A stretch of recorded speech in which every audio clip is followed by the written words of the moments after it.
Hello, everybody, and welcome to a new special episode of the Combot Collective, bringing you everything you want to know about the world of robot combat, from the heavyweight class to the fleetweight class, from Battlebots to the live circuit. As we talk a little bit about the live circuit here today in this brand new series we're doing, this is the Combot Collective After the Havoc, and it's going to be acting as a bit of a Norwalk Havoc post-game show, sort of a Talking Dead kind of concept for these Norwalk Havoc events. This is me, your host, as always, Sterling Brown, former writer at Third Law Sports and current Battlebots subreddit moderator, current runner of King of Draft, covering everything about the most recent Norwalk Havoc events that recently happened in March and April, talking about the winners from all those weight classes, from the Beetleweight class, the Sportsman class, the 12-pound and 30-pound class. I'm going to be joined by some Norwalk Havoc veterans, some people that were part of the arena crew, some people that were part of the competitions, including Anthony D'Ambrosio, the man who brought Blackbird, who faced second in the April event that we recently had at Norwalk Havoc. So please kick back and relax. I apologize that my mic sounds a little screwy during this whole interview. This is my first time I ever did a different setting on OBS, so I forgot to switch the mic over to the Blue Yeti. It's a little embarrassing, but I promise that improvement will be made before our next After the Havoc. Aside from that, please enjoy this episode, and thank you so much for watching. Oh my God! Wow! This is the biggest flame we've ever seen. Has preserved enough energy to get in the flip on Carbine. We're gonna go all the way.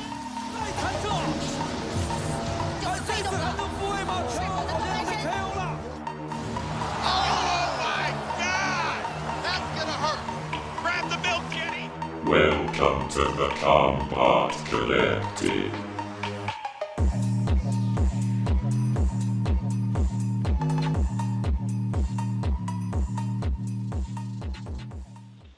So as we jump into After the Havoc here, I have three Norwalk Havoc veterans, people that were at the March and April events recently. Some of these people, former competitors that helped with the event staff, and some of these people competing at these events, of course. I'll let you just go cycle around here, talk about who you are, and what do y'all do at Norwalk? What robots do y'all compete with? What is your role? Hey guys, what's going on? I'm Anthony D'Ambrosio. I currently drive Blackbird. I am on Team Shreddit. This will be my third year competing at Norwalk. I competed the last two events, and I will be going to this next event as well to support my team. To hopefully they qualify for December. Okay, so my name's Adrian. I competed in the November event in 2021 with Buzzer Beater, but for the March and April events, I was a cage manager. So I watched the fights up close, helped them load in, load out, all that good stuff. Both competitors from the sidelines. Yes, the whole thing. Hey, if it works, it works. And I'm Ethan Shipley. I have way too many robots competing at Norwalk, but I competed back in March with this lovely thing named Hot Poke. It died. I also had Not a Hornet. Hey, it worked. I had Not a Hornet and Copy and Paste, a reappearance from last March, and I'm not as successful as Anthony, but I still fight. That's all that matters. Hey, Anthony's the big money draw here. It took a lot of time to win something eventually, guys. So I won their hearts. You won a fight. That's all that matters. Right. Absolutely. We're all winners here. But yeah, we're really coming off the cusp of two really exciting Norwalk Havoc events. Of course, running over some of the highlights of the March event. We had what was happening with Dustin S.Y.'s depth charge, putting holes into all sorts of parts of the arenas. Crazy robots like Ripperoni making their Norwalk debut, Accident finally winning the Sportsman title. Robots like Silent Spring, Promheda, and Marathon all winning their respective classes. And of course, in April, we saw Matthew Vasquez make his Norwalk Havoc debut. The Brazilian team, AVGs, coming in with robots like Wasabi, Sombra, and Eloco. And of course, our boy here, Anthony, getting second in the Beetleweight class with Blackbird, while robots like Lynx, Crunk, and Megatron getting their championships in their respective classes at the April event. But we'll start talking about it with you, Ethan, and your appearance at a March event with Hot Poke. Of course, you were coming fresh off an event prior with that. But how was your experience with Hot Poke in that event? We always three matchups. It went very well. I had a single fight at Norwalk coming off of the previous weekend. Safe to say it went fairly well. I lasted a whole 30 seconds against Tim's robot Chubby Unicorn. I actually had the entire backside ripped off of the robot. My battery was thrown to the opposite corner. The wedge was removed. 2 of the wheels were gone, and I had a motor turn into a flail. So, obviously won the fight, but the tail says otherwise. You were winning people's hearts at least, though. The bot died, so you looked great, and your influence was definitely felt. At both the events, of course, with all the Pink House, Brett the Brick, and some of his older brothers, or younger brothers, I should say. That was really nice to see. But some of the other things that happened at this event, like I was talking about, depth charge. Adrian, I'm sure maybe not even just Adrian. Some of y'all were probably near the box when that happened. How was it like being near the depth charge in a James matchup? Because that's really been the right as they were loading in, we just got done with the match. It was like halfway through the day, so my legs were a little tired. So I leaned up against the box, and then someone else I'm working with, it's like, man, I know you're tired and all that, but especially for this fight, you do not want to lean up against that box. And I'm like, why? He tells me to turn around, and I see the just like enormous weapon on depth charge, man. And I have no idea what to expect. And what we got was just absolutely shocking because I was standing right there, essentially. So Anthony, what's down by the box? Yeah. What's absolutely crazy about that is the night before. I tend to get in the night before the event. I like the safety at night. It's not a lot of people there. Kind of get set up so I can just get breakfast in the morning and roll in. So I got there the night before, and I noticed that Dustin was there safetying at the same time, and he tossed it in the test box and fired it up. But obviously, it's because it's a brushed kind of walker. He couldn't really fire it up. They just wanted to make sure that the weapon could turn off safely and stuff like that. They didn't really do a functionality like drive test. And he only put it to 2% power and immediately powered it down. And I looked at him and said, "You're going to breach the box." I said the night before at 2% power, I'm like, "You're absolutely going to break the box with that thing." And then and I was on deck, I was waiting, and I was right next to the box actually. So I was between the box and the announcers. So that's maybe like a 6-7 foot area. And I took a step back, and I was talking to the Red Hawk. I believe Red Hawk was there on deck, and they were already behind a door for the second V because they were between 3 layers of glass now.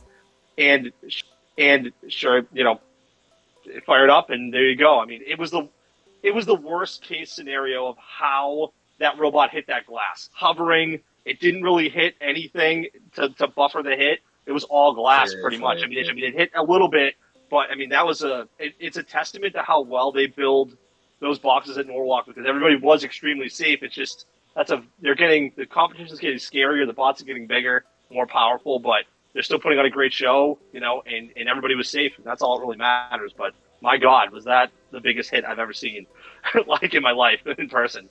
Just crazy. We had no idea what happened because we were all upstairs in the paint train pits, and we heard a very loud thump, and Remy and I looked right at each other, and then we turned around to look at the monitors that were on the other side of the pits, and they showed the glass.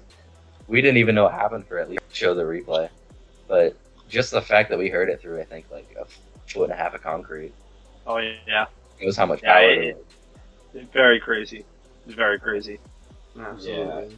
Yeah. And then they had the piece over by the Ed's truck in the loading bay.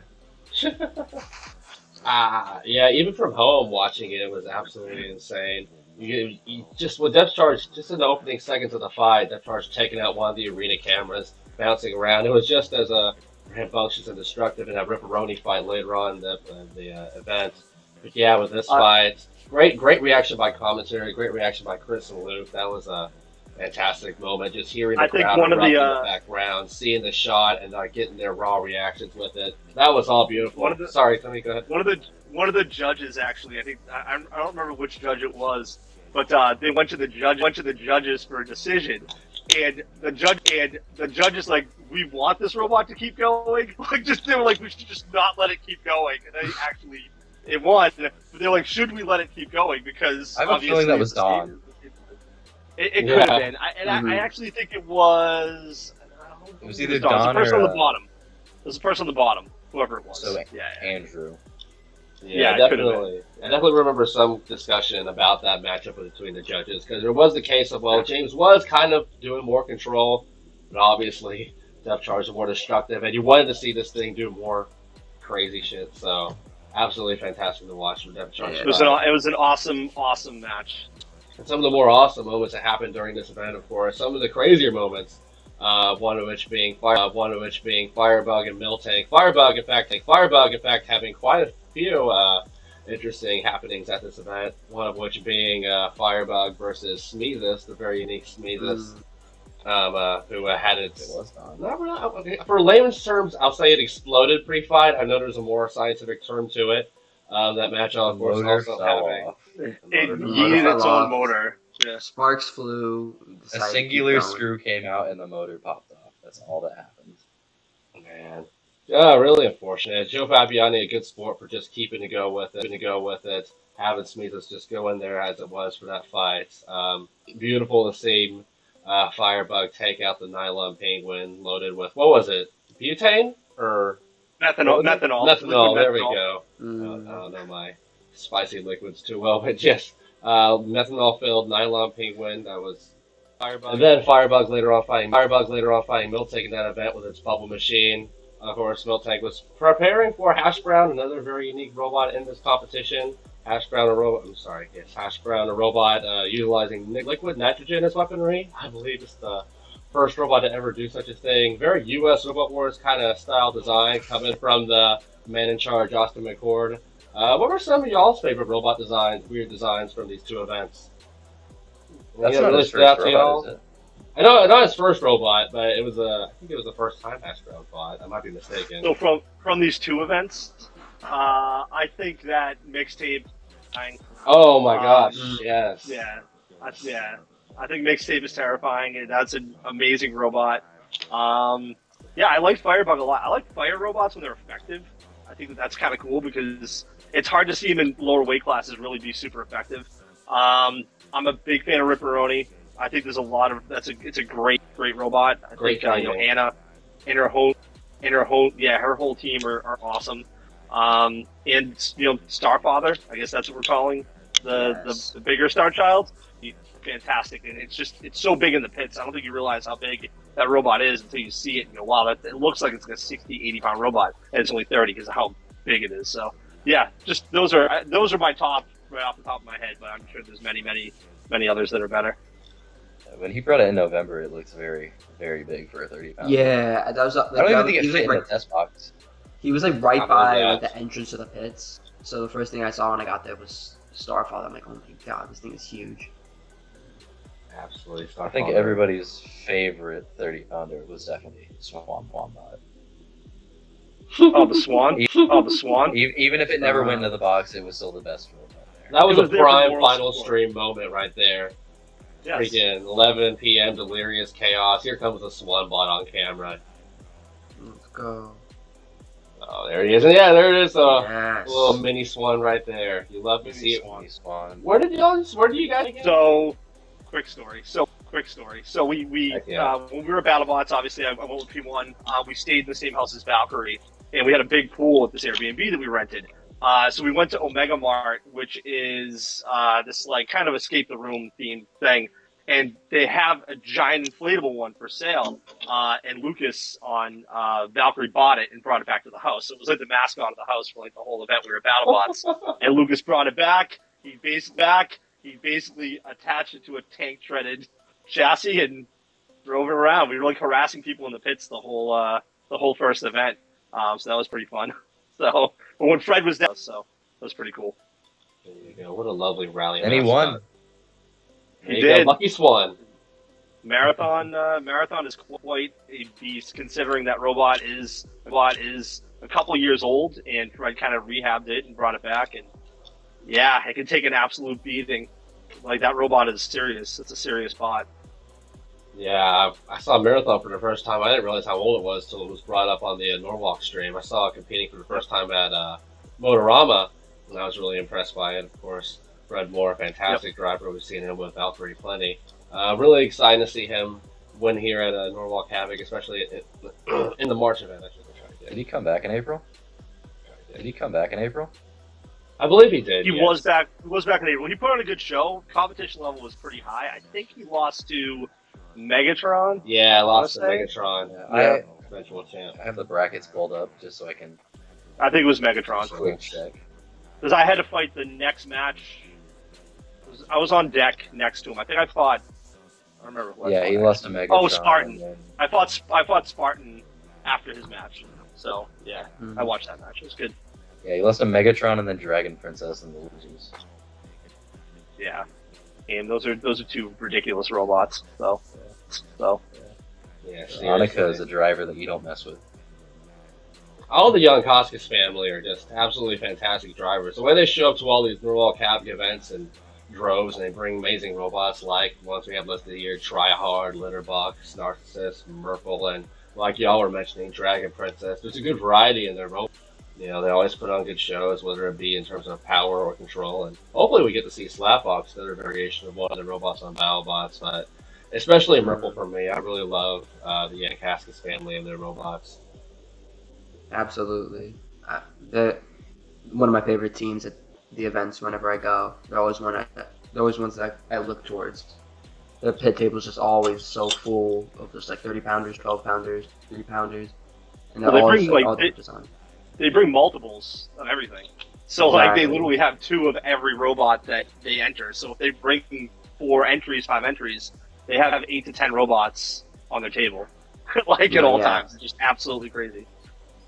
We on the Friday before the November event, they had everything lined up, and so that they had. Actually, no, it was that, and then the March event last year, they had all of the stop hitting yourself mini bots just sitting out, and I think there was like 5 or 6 of them. All of Hunter's bots, all of Annika's bots, all of Bryce's bots, all of Dom's 7 robots, all of Dom's 7 robots. It's just it Well, took up 3 tables just for the robots. That's the one Yeah. thing with Norwalk that I mean, as competitors and people that have worked the events, obviously like you guys, it's you don't, especially when you're trying to compete in multiple weight classes. It's sometimes, especially if you're whittling down, it's one thing at the beginning of the day when you get huge breaks between matches, but you start getting later into the brackets, you don't have enough time to turn around, right? So you need to just take another robot and go sometime. They know that. They're seasoned. They understand it. So if you're expecting to go deep, you need to have 2 robots, pretty much, or at least have one and a half a robot ready. March. Yeah, you need to. I mean, if you're expecting to go deep into a bracket and have success, unless you're building an absolutely bulletproof robot, I mean, even Calvin brought 2 Lynxes, and Lynx like barely takes any damage some matches, but he still has 2 robots ready to go. Yeah. So I mean, that's just what you got to do sometimes. So No, yeah, when I went to my first event in November 2021, all I had with me was like a bucket of like power tools and all that stuff, and a single bot. And then I sat down right next to the War Easy family, and they had like 5 different like Warhards, and they had the other one, like the horizontal spinner, and like they had a whole workbench, and I just was absolutely like shocked. I did not expect that you needed that much to be competitive, but It's interesting because they have 4 hards, but then they only have one of the 12-pounder and then one of Ty. yeah. Shows who he really likes the most. Yeah, speaking of War Easy, shout out to Texas and all of their robots. But it was really War Hard and War Hard XL, Hard XL, both going 0-2 during the March brackets. But circling back to what y'all were talking about, we're just with robot combat nowadays, it seems like that's just sort of the go-to when you want to be competitive and be successful, is you got to have spares of all these robots. It doesn't matter the event for the most part. Obviously, you can get away with it with some of the really small events. But especially when you get to the scale of like some of the larger events that happen in the UK and what's going on in Norwalk Havoc and Battlebots especially, you got to have multiple robots and you got to have that level of preparation for how sophisticated and how hard damaging the sport will be now. I mean, at the very least, I'd recommend just a spare chassis that you can just drop internals into and go. Yeah. If you only have 20 minutes, that's not a lot of time to build an entire robot, but a chassis that could cut 15 minutes off or more of just swapping internals in. Because 99% of the time, when I wouldn't say 99%, but your internals are usually intact. It's usually you have a torqued frame or a wheel ripped off or some armor damage or something like that. So if you just have a chassis, you can just drop in and just throw a belt on a new weapon and go. Like that seems to be the key to success at Norwalk, at least, is to have at least that base level of preparation. It's definitely helpful, but back in November, I had one mini bot that I rebuilt in about 5-6 minutes every single fight from the ground up. So if you design for it, it works. But if you don't, then definitely have a second chassis. Even then, have a second teammate, and like Yes. what was happening with Calvin and Matthew, Matt would just run up with it to fight. And when I went in November, after my first fight with Apex Predator, I got destroyed. My drive was completely dead. I had no spares, so I had to go running around the pits, trying to find somebody with my motors. Ended up finding them eventually, but it was definitely like a learning moment. Just, like 3 of everything. You always gotta be prepared for when something just dies. Seriously. But I guess circling all the way back here, talking about some of the unique designs I saw during Norwalk Havoc, bringing up some other robots here. I was really, really impressed. Out of all the robots I think I saw during the specifically was with Minimizer. Minimizer was an absolutely amazing 12-pounder to watch in action. Every now and then, you really do feel like you've seen everything in robot combat, and then you see a Twack bot, kind of like you take the arm of Star Child and make it a horizontal spinner kind of thing going on here with Minimizer. I was really impressed with its 4-2 run during its 12-pound debut here. That was a super awesome robot to watch fight. And talking about another robot to have, and Pensive Prosciutto, one of the robots coming from G3 Robotics. I love the shuffle bots like Silent Spring. I love Ring Spinner. Really impressive in all of its matchups that we get to see compete in, especially competing against its own teammate Silent Spring, and I believe it was Cage 5, one of the primarily untelevised cages of that robot fight. The Oco Box. Is that what it's called? They call it the Ocho. There's actually a secondary stream that streams just that box all the time with no announcers. It just streams it. Low quality, no audio, nothing. Yep, but it does It's stream. basically, you're not good enough for TV. That's why they call it the Nice. Ocho. I was wondering why that channel existed, because I was looking at it, I was like, this one's getting streams. I thought it was like a dead channel. That makes so much more sense now. Okay. It's out in the lobby. It's not in the main area. It's out where the spectators are. So like when you're fighting, it's just like kind of an old school like grassroots event where like you're in a crowd of people. Like there's people all around me when I'm fighting. It's awesome. Like I actually loved fighting out there in the first event. That was pretty fun. I never had a chance to monitor over Cage 5. I'm usually in the first 4, but it does look like a different experience than going out the big stage. It's an experience. That's for sure. It's definitely an experience when Ricky's just sitting over there on his phone, just bored to death before a fight even starts. I actually thought it was awesome the fight out there. I one of the matches I was fighting, like the last 15 seconds, I just handed my controller to a kid in the audience, and I'm like, "You want to just drive?" He just drove the last 15 seconds of the match. It was pretty fun. That's awesome. So it's cool to be interactive with all the fans that are there, and Norwalk has fans. The amount of people coming to these events, the stands are absolutely packed in the afternoon. You've really seen it, especially lately. Yeah, Mhm. and it's great to see how much it's grown. They've done a great job with cultivating that. With the It's only like that when you get the big college teams that come in with signs cheering themselves on. There's a lot of families. There's a lot of kids. It's a lot of everything now. It's pretty cool. Become builders, and then they bring in more fans, and they become builders. It's nice to have that influx of interaction in the community. Right, that's what it's all about. You and I both know we started from Awesome people there. Talking about some of those college teams, that's another robot, another favorite of mine, coming from the April event. I think this robot won a lot of people over, this group of robots here. Richard and Lance, of course, coming from Cornell and their robotics team. Everyone loved hearing those fans in the crowd chanting for the bot during the entire event, putting that little bot that could over during the competition with Richard.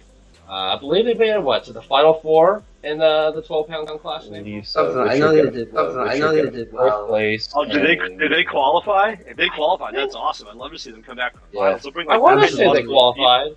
Definitely one of the more enthusiastic Richard got teams I fourth. saw. Yeah, That's cool. so they qualified. Nice. Then. They'll be back. That's awesome. So, It's really cool to see how many not just like Cornell's kind of a big school. A big school. They brought a lot of people, but there's some smaller, like I think there's a school from Brooklyn and maybe a high school or technical school that brought a whole bunch of students. I think the first, maybe even the second event. I think that Norwalk, they have a robotics team. The Cybears are from a local school and they bring a huge contingent of people. Tufts University was there with Shoestring. Like you've got a lot of different robots coming from colleges now, which is really, really cool to kind of see local programs embracing this and like coming to like to exhibition whatever they have, which is really, really neat. So good to see that. And even then, you got the Kent team bringing in Big-ish. And, The Cybears are there. They have an awesome program, and the organizers of that event are like so nice. And I think they probably bring like somewhere between like 4 and 6 bots. I want to say like to these events, and it's just I don't even it's a think great it was program. that. And 9 bots. They were Is almost it- like the dicey robots. is that Yeah. the one with the beater bars? Yes. A lot of them. Right. Yeah, I think they may all have meter bars. I think that for that program, it makes sense for a school to just have all the same parts, all the same whatever, because then it's easier to absolutely. fix stuff. Yeah. So And you Because know Corey what? and I, They do. It's a tested design. It does well. They get the experience of even winning a fight. Maybe they get to repair and all. They don't go home after the first round. It's Yep. really great. yeah, because I believe it's headed by the Ushfund guy. Because we were Mm. talking to him in November, and it's just they all come in one day, build their robots, get them working, and then they just bring them to Norwalk and go have fun. yep. Yeah, They we have were jer- talking. they have- They're they have all jerseys FRT and kids. everything. Yeah, they have jerseys and everything. Their names on it, their school logo. It's pretty cool. Mm-hmm. Like it's awesome that they do that for that program. Isn't Apex part of that program? Because I think they just got top 4. They got I think Fitch so. and I believe Apex. and I believe Apex They was might part. be. Yeah, they did well though. Is the point. So you know what? That's some good little experience there. Yeah, if they stay consistent and keep showing up, they'll definitely get into the finals with a pace like that later on throughout the year. Especially going forward. So, yeah, talking a little bit more about the March event before we start moving primary focus over to the April competition here. Talking about the sportsman competition, I know it's a bit of a more so casual event at Norwalk, but it was really exciting to see Accident finally win a 12-pound championship here. No golden dumpster for Accident, of course. Being that this is, like I said, a more casual weight class, the sportsman class here at Norwalk, but really cool seeing this sort of a classic blacksmith style. And running over the winners at that March event one more time. Of course, we did see Silent Spring winning the 3-pound class. A big time regular there at Norwalk Havoc. Jameson Goen, G3 Robotics. Prom Heda, of course, winning the 12-pound class, and Prom Heda's sibling, which we'll probably get to in a little bit, with Grunk winning. And of course, in the 30-pound class, Marathon, a bit of a surprise winner, but a veteran nonetheless, proving that the bot still got it. It's a classic, tried and proven design, the two-wheel. As we now jump into April, and the first thing a lot of these people saw when they were hopping into the April Norwalk Havoc stream was Whiplash's driver Matthew Vasquez making his Norwalk Havoc debut, showing up here with Whomper, a West Coast powerhouse, a robot that I believe won a Maker Faire event in California. Pretty dominant performance by them. I think it was one of those Smash Bots events that happened over there in the West Coast. And of course, his main 3-pounder that we saw plenty of during this competition, Crunchyroll Supreme, who was really good. That was a fairly unique design. You don't usually see, at least Battlebots fans don't usually see Matthew Vasquez coming out here with high kinetic energy robots like this, but we did see that with Crunchyroll and Whomper here. Shame Whomper didn't have the most exciting run, but he did get to have a little busted that butane tank during the multi-class rumble. Yes. Maybe the hit of the event. Like Oh my ridiculous.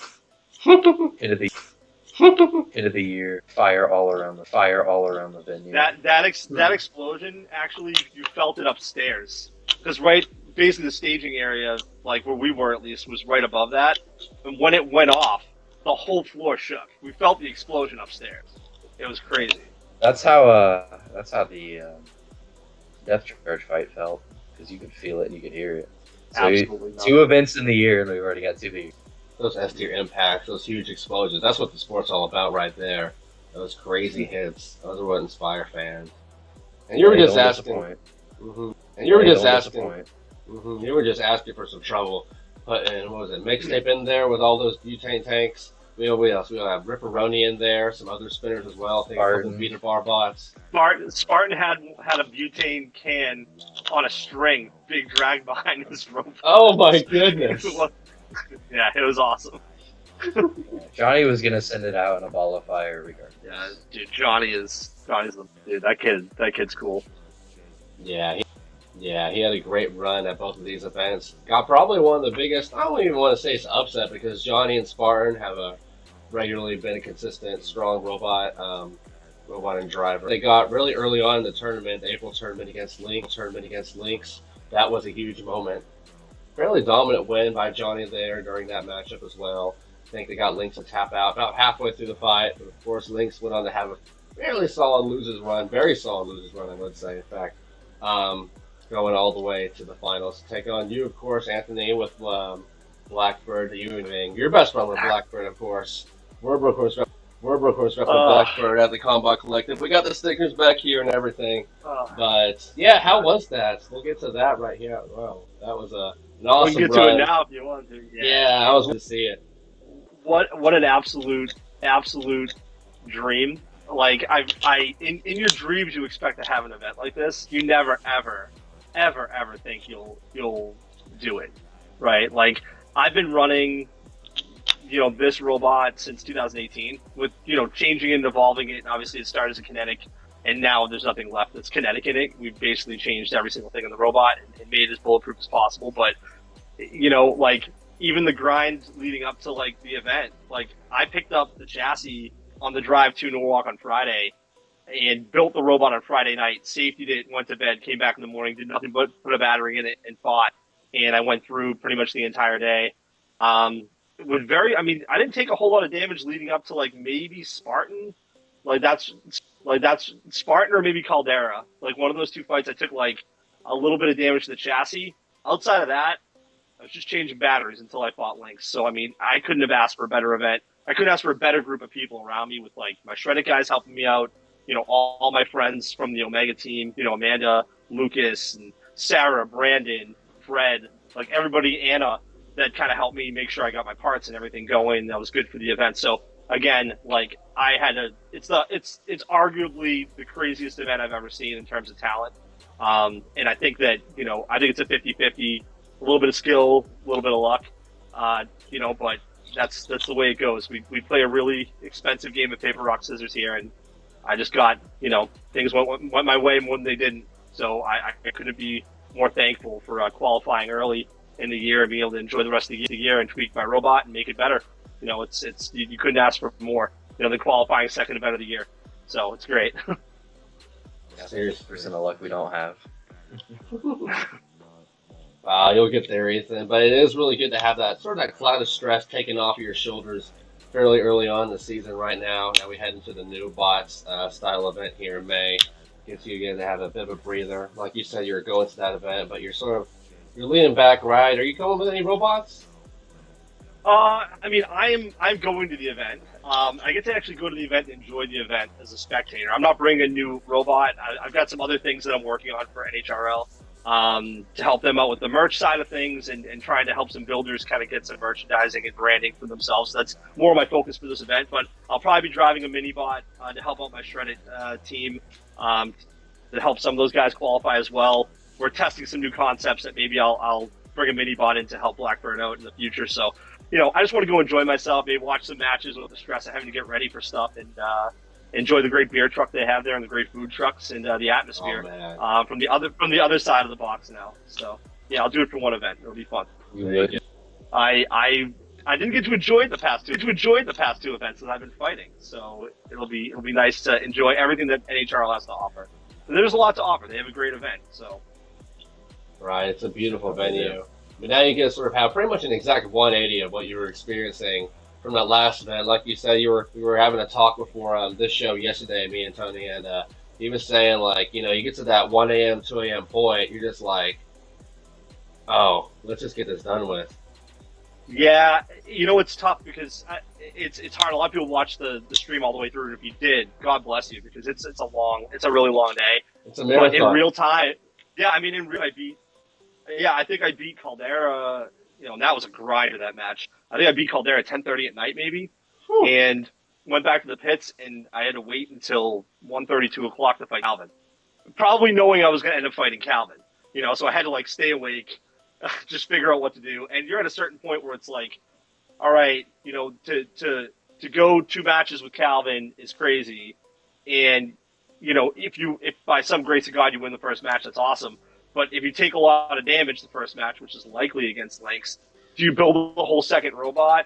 Do you just call it quits? What do you do? Because the difference between second place and first place in terms of prize money, it's going to cost you more money probably to put another Blackbird out there than you'll win. And he'll just destroy it, maybe, you know. So it's you want to go out there and put on the best show you can, but, you know, when it comes to Calvin, if you don't win the first couple of exchanges, it's just not going to go your way. And it just so happened the first match we fought, you know, I think I was doing pretty good for the first couple of exchanges, and then he just got to the side of me. I gave him like a quarter of an inch, you know, of overturn on it, and he just took advantage. He lopped my wheels in half, and that was it. There was no chance. That's why I tapped so early. The second match, I just slapped 2 new wheels on, changed the battery, and I'm like, let's go. Let's just fight. If I'm going to win, I'm going to win. So it is what it is. Calvin's a nightmare. He's a nightmare. Like, you don't want to fight him. It's, you know, it's the worst case scenario for you at 2 o'clock in the morning to have to focus to fight Calvin. So, you know, I thought I did the best I could with what I did, but I'm very happy with my performance in the whole event. I think it was about as good as I could have asked for. So. Absolutely. It was a stellar performance. Another intangible you brought up during that call that I didn't even think about was the fact that Calvin and a lot of these other West Coast drivers like Vasquez and stuff, they come from the West Coast. They have that time zone difference where, you know, in their mind, it probably still feels like, what we was it, like 11, it's 11 o'clock for Calvin. It's 3 a.m. for me, 2 a.m. for me. So, yeah, and plus we've been there since, you know, he'd been up since 8 o'clock in the morning, 9 o'clock in the morning, straight through, and yeah, and I'm not sleeping. Like, I'm not going to try and take some, you know, catch some Z's, so, because you're just too nervous. So you're just basically just to stay focused. But again, your adrenaline's pumping so hard usually, and you're focusing. It's cool when you're awake and you're watching matches, but once the matches grind down, that, like, you're seeing a match every 20 minutes or half hour, that's where the fatigue really kicks in. It's not just for us; it's even for the crew, the broadcast team. God, I mean, the judges, like broadcasters. If you're getting in past midnight at Norwalk, I mean, it's a badge of honor if you're fighting that late. And I've been there with Evan, you know, Evan Arias. You know, I'm really good friends with Evan. And I've been there with him going deep when he's won events and stuff. And you know, it's crazy. You know, you want to be their support. And Evan stayed with me too. Evan and Gennady and Angel, they stayed with me the whole time. And you know, they were out at like 9 o'clock at night, like they were knocked out. So it was cool for them to stick around and watch me and support me and help me out. To keep me going through the event. So definitely props to Shredded. I mean, we're a family, so it's definitely helpful to have them in your corner, for sure. Definitely helpful, especially when you have that drive up right before, like that 4-hour drive. Wake up at 2 in the morning, you're still fighting a whole 24 hours later. It is an experience, and if you haven't experienced it, you'll either hate it or you'll want it. Right. Yeah. There's a lot of thrill. It's not enjoyable. Yeah, it's a full day, and it's definitely a busy day, tiring day when you do those Norwalk Havoc events. Any robot combat event, really. It's a fun event. It's a fun day, though. I mean, at the end of the day, like, these are the best memories, like, you could ever ask for, right? Like, just to be able to, and having Norwalk give us the platform with great streaming, and, like, you know, they share everything, and they really put they boost all the builders up. You know, they want us to get attention. They want us to get credit for big hits and great matches. And, you know, they don't need to do any of that. They can just go match to match. They don't need to interview people and, like, really dive in. But I think they really are focusing a lot on the community now at NHRL. They have a great team in place now, you know, not just Austin, but Austin's put great people in charge to make these events great. You know, like Kelly and Jimmy and Brooke, me and Brooke, you know, Gil, the whole broadcast team, Saz, you know, Jimmy, you know, Henchman Jim. Like, all those guys and girls are amazing. They're the ones that make this such a great event.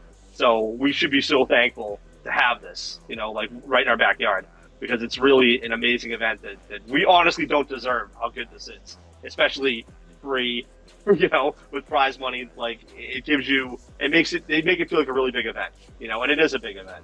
So arguably the biggest. So it's definitely cool to be able to be a part of it. Seriously, I mean, what they brought, just looking back a few years ago, before Battlebots came back and anything, a stream like this would be absolutely insane to even think about. And there's a real challenge in tackling robot combat in a live stream like that, just because of all the delays you have, and the lipo fires, and arena breakages, and arena stoppages, and bot errors. So the way that they've tackled it, the presentation they bring between fights, the arenas that they bring to the main Norwalk Havoc venue, they have arenas on deck for each class, ready to roll in any given situation. So tournament flow is just right on spot. It's good for the sport to have these big prime zone Battlebots to compete in, especially in the U.S. Because we know Battlebots watches. We've heard Aaron Catling talk about it plenty before on Behind the Bots, how he'll take what happens in Norwalk Havoc into effect sometimes with the matchmaking process for Battlebots, especially we saw it a little bit in 2020 and 2021, some of the Norwalk Havoc style matches, that kind of. It is a huge event, and it's really become an international event, as I now want to talk about Team AGBN. I believe it's AGBN. Is it AVGN or is it AGBN? Yeah, it's AGBS. I looked up Tamaki's name. By the way, they're absolutely terrifying. Yeah. That team is probably the most intimidating team because they're just... I know you're going to probably get into it, but it's scary because they're essentially designing a robot around a battery. Like, that's what they're doing. Wow. They're so powerful. I mean, that's just the way I look at it from the outside looking in. But those robots are so powerful that they don't really drive. They kind of like point it in a direction and they hover with the weapon towards people, like a heat-seeking missile. It's very scary. Like, they're very, very powerful robots. Very powerful robots. Yeah, I remember hearing something about, this was years ago. Even then, the Brazilian Beatles scene was just absolutely innovative with some of the stuff they were making, and I'm happy to have seen that in the April event. I can tell you, having seen it firsthand, they are very, very scary machines. And they're not even as fixed as ours because they don't 3D print anything for their robots. All of it's machine. All of it is hand cut. Most of it is brushlets. And most of it is 6S. It's massively built. So I fought Wasabi, which I thought was probably going to be my trip down to the losers bracket, to be honest. That was the one robot I really didn't want to fight, looking at the tree. And it's about half, if you could believe it, it's half the size of Blackbird. In terms of, all of them were so compact, yeah. And it probably hits 3 times as hard. I mean, I would argue it probably hit 3 times as hard. And I thought for sure it was going to break my robot. No question about it. They're very scary, intimidating team, extremely. So I'm glad that they qualified. They probably won't be back until the finals because they're having mercy on everybody between now and then, in my opinion. I remember the Blackbird Wasabi fight. That was a great match. Yep, badass match, great match. Yeah, Team AGBS from Brazil. I remember doing some weird, silly Facebook poll back in 2015. It had what country is the best at robot combat? And no one was voting Brazil. I remember I voted Brazil, and I still stand by that. When you look at the teams that come out of the Brazil area, with how few events they really do, but teams like Thunder Rats, Riobots, Uriah, Team AGBS, and we just saw here, and many of these other teams I could even think of on the top of my head, you rarely ever see teams that are just sort of there in those scenes. It's always competent robots. It's always really powerful robots, really successful robots that are going out and about to these other countries. We've seen them with plenty of events in China, India. We just saw Riobots with IIT Tech Fest in April, and of course we're seeing them dominate Norwalk Havoc now with robots like Wasabi, Sombra, and a Loco. Loco, probably part of one of my favorite fights I've ever seen in Norwalk Havoc, which we'll get to later on here. But just on top, AGBS from Brazil. We have Spartan, who we talked about earlier, from the Bahamas. We have robots like Saw Loser, who are coming to the main Norwalk Havoc that's happening in a couple days. Likely, hopefully, the day after this will come out. the main Norwalk Havoc event will be happening. But it is nice to see that the international appeal of the sport is starting to get recognized here at Norwalk Havoc. Starting to see robots come in, recognizing the significance of this event, trying to get into that big December finals event. It's the proving ground. Seriously. NHRL is turned into the proving ground. I mean, it's not just obviously you want to go there and win, and you want to prove yourself as a driver, but how many Battlebots teams are here testing things that you probably don't even realize that those scale up eventually, maybe to see if principles work, and you see it through 3-pound, 12-pound, 30. It's everywhere. It's sprinkled in. So I mean, you're probably seeing people there like testing stuff that you may see scaled up to 250, 300 pounds, whatever, wherever they end up going with it. It's crazy, but you probably don't even realize you're seeing it. But look at how many BattleBots teams are here and competitors are here. It's really, I mean, people are flying into these events for a reason, right? They want to test it against the best of the best. They don't want to just bring, this principle, this concept of something that may become TV worthy for Discovery or whatever to a local event. They want to go fight it against the Brazilians. They want to fight it against, the shredded guys. They want to fight it against, the WPI guys. Like that's how you're going to get the best results. If your weapon can hold up, it can do damage. You want to fight the best. This is the best venue for it. I mean, arguably, it's the lowest entry cost of entry. It will give you the highest results in terms of, feedback and data. So you can make your stuff better because you're fighting the best. There's no Viper kits here, right? You're not bumping into D2 kits here. You're fighting the best of the best of the best robots in the lower weight class. This is it. Even this next event coming up, there's people hopping the pond to come here to fight, right? There's people coming from England to fight. That's crazy. So we'll see how it goes. I'm interested. Yep. We almost had Tom Brewster come over. I would love to see Drizzle. It's a matter of time. Division versus Drizzle will come soon. That would be a great thing to see. I know that Bristol Bot Builders is doing some crazy events. They got one big one in July coming up. But talking about Norwalk Havoc, talking about Crunk finishing first, coming from Zach Knight, and the 12-pound class. You brought up an interesting thing, Ethan, before we were talking about this. Crunk and Promheda, both pretty much the same robot, but a different, older version, I believe Crunk was. Was Crunk the older or newer version? Crunk's an older frame. Just a bunch of spare parts that he put together to qualify for his brother, and it was actually there you go. That's how you'll beat Calvin. Throw some straps on Blackbird. I'm good. I'll do it straight up, man. You'll put them on the weapon. There we go. That's right. So what was going on with those straps? I forgot about that. Were they technically in the rules? Was that a loophole situation? I know it was pretty late. A loophole. The concepts that Jameson threw out there, they were designed to catch and slow down the blade, and not potentially create entanglement. But if entanglement happened after the fact as a result, the intention wasn't entanglement in the first place, hence it's not entanglement. He just made them too long. Yeah. I mean, in theory, I'd like to see something strong enough to catch that weapon and stop it, because that Litterbox's weapon is terrifying. That's a very destructive robot. But I mean, hey, whatever. It's JMO threw it out there. They'll probably make a rule for it now and clarify it, and that's it. So it is what it is. I mean, that's not taking anything away from JMO. He's obviously a legend at Norwalk. It's not taking anything away from Ian Casca's family or Dom. They're great too. That's how the game is. Sometimes you try some stuff and sometimes it just doesn't work. Getting close to the sunset here for this. Is there anything else I should bring up and wrap it up? I would just say for anybody that doesn't know what NHRL is, if you're watching this for the first time, you're a fan. I mean, obviously, if this is going to air on Friday, tomorrow, NHRL.io, you can find it on YouTube and you can watch it. For future events, tickets, you can fly in, nice little weekend for the family, or take a couple buddies, come watch the event. It's a full day thing. They got food on site and everything. This is a great event. Oh, yeah, Norwalk's a little city. Oh. I think it's like by the beach too. So during Yeah, the summer. there's actually a really awesome aquarium down the street too. So if you got young kids, you can make a day out of it. It's really good.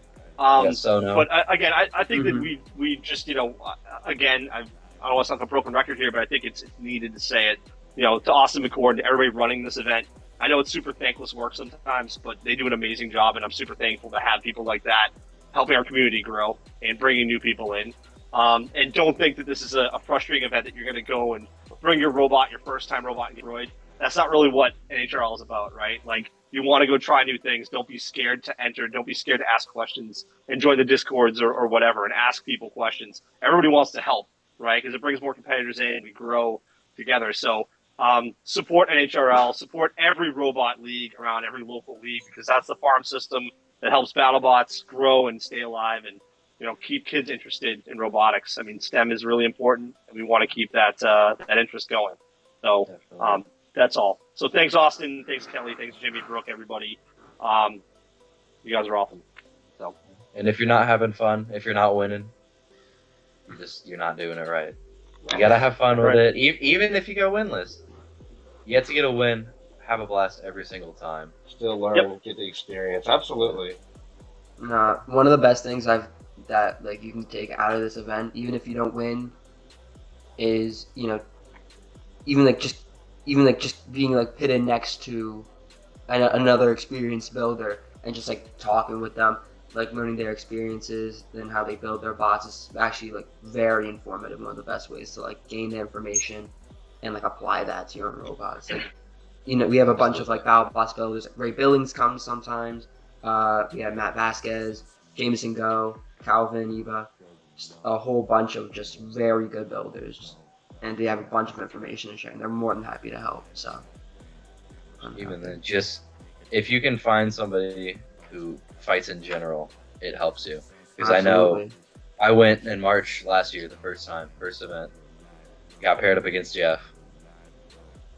He's a very, very big child, and he's very fun. He was very welcoming, even for losing against him. I had so much fun, and but at least you're having fun, because at that time you can stab yourself. You can't go anywhere than me. That's all that matters, and you gotta have fun with the staff, because there's a lot of jokes that go around, like the hot poke. July of last year, everybody got sick with food that they ordered. Milk tank. Everybody just shouting "moo" at the top of their lungs every time it wins or enters the box. Every time the Shredded team joins and gets in a fight, everybody's just staring at Evan. I don't blame them. So you gotta make something fun out of it, and you gotta go with goals, even if you're losing. Yeah, this goes for any robot combat event. It's not some super serious kind of win or you die event. It's very laid back. Have some fun. You don't have to win even, but as long as you learn something from it and you have fun while doing it, that's what it's supposed to do. Absolutely. As we start wrapping it up a little bit here, over these March and April event, what would you guys say is your favorite fight or some of your favorite fights from these sessions? I feel like the first fight with Twisty is the best fight. I know that fight was terrifying for me, because we were queued up for one of the fights with it's actually the first fight with the drum, and I handed over my poor little child to Remy de Guzman. Santana threw it across the box in about 5 seconds and sent all of its internals, all of its motors, all of its wheels into various different corners, and then I did the same thing. I would probably say, personally, I would say my favorite fight, I got to fight her caboose at this past event. Her caboose is actually built by Angel Vidal, that I've known for 10 years, and I got him into kind of this last year and brought him to an HRL event, and he actually ended up designing Pain Train that was on this past season. And we've never fought each other. I've fought everybody on. So Angel and I are really good friends here locally. We actually drive to the events together. So to be able to fight each other was really an amazing experience. And I I think that probably was the one that meant the most to me, to be able to fight somebody and actually, it's one of my friends, like not a robot friend, but somebody I was able to, bring to the sport, and now is experiencing it, and he's having a great time and having a lot of success too. But I think that probably, that and fighting Brandon Zielinski last year are probably my two favorite fights in AHR. Because he's one of my teammates on P1, obviously, so that was pretty cool. So Is he still running my battery that I gave him back in March? probably not. I don't know what he's running right now. My favorite fight from, I'm gonna do one for March and one for April. One for March is the first Star Child fight I saw. I think it was against Saber. Just the absolute driving from Brandon Zielinski. That was really good. Pairing off, it tore off the top plate of Saber, and then hit the battery right as And plucked the battery out. It plucked the battery out. That was a right? great moment. Yeah. That was a the first guttural battery. shot. I forgot all about that completely. Yeah, that was No, that yeah. was insane. I just remembered it now. But I'm trying to think of a March fight that I really liked. That one was very, it really proved to me. Did you have to Star carry Child. the battery out? Not that one, no. But I did end up doing Jameson Goes at the end of the event. And dig all the sand out of his shuffler mechanism. Gotta play with the funny vape. And in April, my favorite one would probably be it'd probably be a Loco versus Polywog. A very explosive match. And also shout out Mixtape. Very. Yeah, Mixtape versus Wormhole. I listed here in my notes that was a 3-pound flamethrower bot with a 30-pounder's flamethrower. I believe I heard one of the commentators say that. Is that correct? So basically, that can that you saw jumping around the box in the Rumble later, that entire can is inside that robot in a shell of TPU.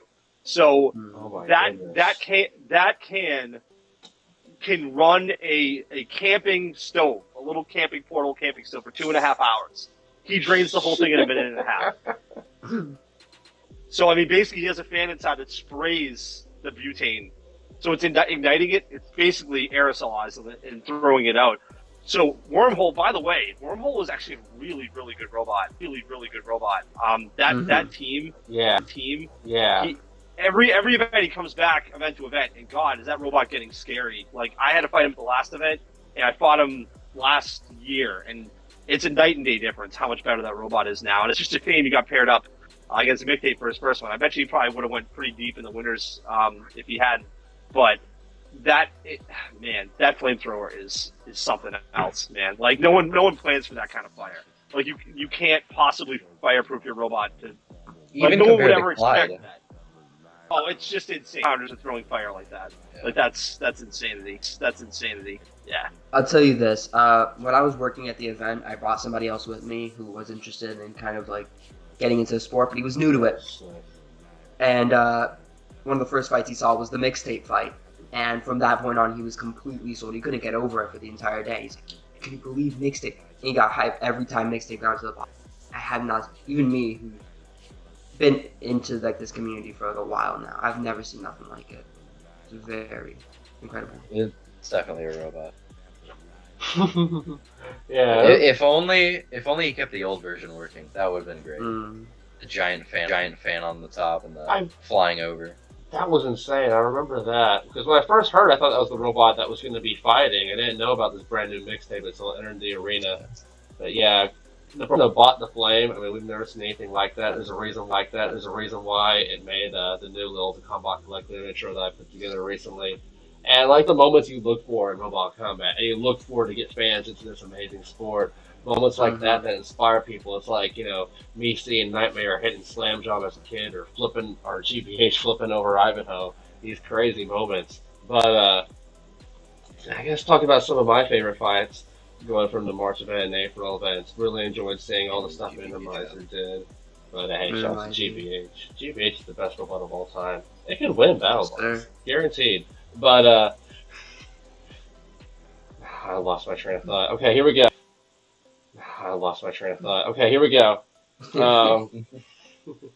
But talking about really good 30-pounder fight, you gotta bring a depth charge and James. That's just the fight that left me, standing up. I was like, what's gonna happen?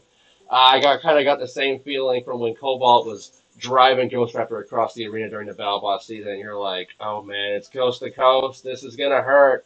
When you saw Depth Charge getting driven towards that wall by James, you were like, oh boy, here we go, here we go. It's coming. You knew it was going to be coming. I'm talking about just pure high quality fights. Wasabi versus Blackbird, that was an amazing fight. Loco versus Polywog, probably my favorite fight between the two competitions overall. Talking a little bit about March again, I believe Silent Spring that the Lipo Fire happened. I think it was, yeah. That was a knockdown drag out. That one went all the way to the distance. Just both robots lipping to the finish. Really just some amazing matchups happening in the April and May Norwalk Havocs. Plenty of moments that we brought up during this entire little show here. Really excited for the May event. Do you know any robots, Anthony, that besides Saw Loser, of course, competing in this May competition that are looking forward to? I do know. I don't know what you can reveal. Corey's is one of them. I know all the shredded. Corey's is one of them. I know all the shredded ones, obviously, because we kind of work together behind the scenes. One robot that I think is going to be it's going to really encompass the spirit of what this event is about, which is just silliness and just trying weird stuff. It's called Zip Tied. It is a beater that is basically completely held together with zip ties. Oh my god, I love that name. It's Alex. It's the same person that brought you Be Careful What You Wish For and Yes Chef. So that robot is going to be phenomenal. I'm very excited to see that. There is a multi-bot with Angel. Yes, it's called Wake and Bake. It's a dual beater bar multi-bot. That I would say that's going to probably turn some heads. I'm trying to think of who else. I know that Milk Tank has putting it called Under. Oh yes, I love that name. So I know they are putting in a robot. I know Ashley and Tamara. I know they are putting in a robot. I know Ashley and Tamara do an awesome job, and I'm a huge fan of Milk Tank. Just the spirit of like just pulling yourself up and going, brushing yourself off and going again. So they're amazing. I'm trying to think of who else. If it wasn't Public Gunpoint, I would talk about Corey's. Yeah, so I'm not going to tell you about these robots, but I will tell you that R2 you should definitely watch out for too. Coming out of the shredded camp. I'm not going to disclose any more than that, but they're going to be very interesting. Another one I believe I saw Andrew Davis. Of course, the man behind Jack Moving Jack Rabbit. I believe he posted on his Instagram today's morning that they're bringing a new 12-pounder. I believe. I think it was a horizontal spinner, judging from what the Instagram. And I'm very excited about that. A lot of really exciting robots on top of Saw Loser, who in that May class. But like I said during that news video, so many new robots coming into that event. It's gonna be a real prime veteran entering that field. Really excited about that as we start wrapping it up here at After the Havoc. Where can we find you guys on social media? Do you guys have any social media? So Team Shredded, obviously. You can also find me TETWO on Instagram, T2. And my day job, which is committedpaintball.com. So if you're a fan of paintball, anything, go like that on Facebook and Instagram and everywhere else. I'm on almost every single platform as Sevi Tester or Broken Tester, or I post way too many pictures of my robots with absolutely nothing left of them. So if you're into destruction, go check it out. Oh, and I've got one more. Sorry, robotsruinmylife.com, which is also my website. You probably see a lot of my shirts on a lot of the competitors there. A lot of my merch is at the NHRL event. But I do a lot of the clothing for all of Pain Train, Ripperoni, Hype Train, and a bunch of other, P1, Star Child. Yeah, I'm doing a lot of really cool stuff. There's a lot of new stuff coming at this event that you guys might like too. So anything you see at NHRL on the stream, if.com, you can find all my stuff on there. Make it and ship it. I haven't got any social media, anything like that. But yeah, check out all the other links. Thank you. Definitely check the Discord. Oh yeah, it's a great, fantastic Discord, good set of people there, and of course, you can find me as always. You've heard this a million times from myself. You can find me on Instagram at SterlingTXTG and in future projects. And if you like what we're doing here at the Combot Collective, please give us a like, please give us a comment, please give us a subscribe. Find us on our Instagram, find us on our Facebook, and join our Discord channel. Our Discord channel, of course, usually where we put all of our news updates first in terms of our YouTube uploads. Thank you so much for watching the Combot Collective. This has been After the Havoc, brand new series here, like I said. We're covering Norwalk Havoc events, and we will be joining you yet once again for After the Havoc for the main Norwalk Havoc competition. We're really excited for that. That's going to be, we're going to bring that to you very soon here at the Combot Collective. Thank you so much for watching yet again here at After the Havoc, and we will see you next time.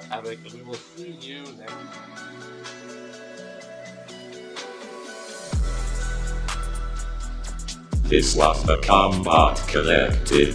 Find us on Instagram and Discord.